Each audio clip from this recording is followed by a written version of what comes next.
Պետրոս Արուկյան։ Խոսացեք, որտեղից ուզում եք խոսալ։ Հա, եղավ, նոր միացավ։ Ուրեմն ուզում եմ արձանագրել, որ այսօր 51 հարց կա օրակարգում, որից միայն 2-ն են զեկուցվող։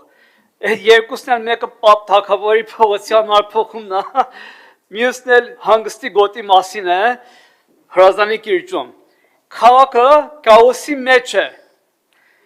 Մարդիկ իրար ծեծում են ավտոբուսներում։ Այսօր վարորդ է դանակահարվել։ Ձեր վերահսկողները ըզգես չեն ակտում։ Սովորական շորերը մտնում են ներսը, ավտոբուսի վարորդին եք, ու մեծ մասամբ էլ չկան վերահսկողներ։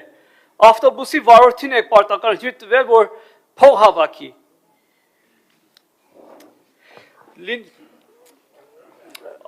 Թենդերները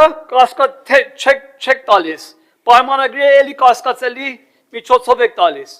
100,000 դրամանոց ծառերի հարցը դեր չի լուծվել, չենք հասկանում,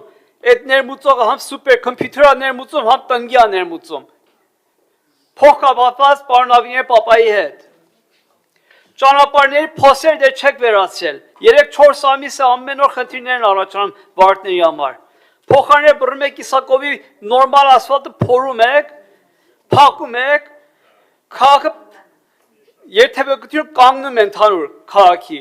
Ամիսներով շինարարությունը չեք կարող ավարտեք։ Խողովակ եք փոխում 3-4 ամիս ժամկետ եք տնում։ Գնում ես նայում ես դե չեն աշխատում։ Շաբաթը 2-3 օր գասեն աշխատում են, մնացած մարդ չկա այդտեղ։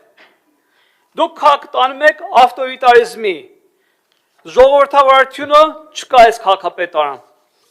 Վերջ։ Արշակ Սարգսյան։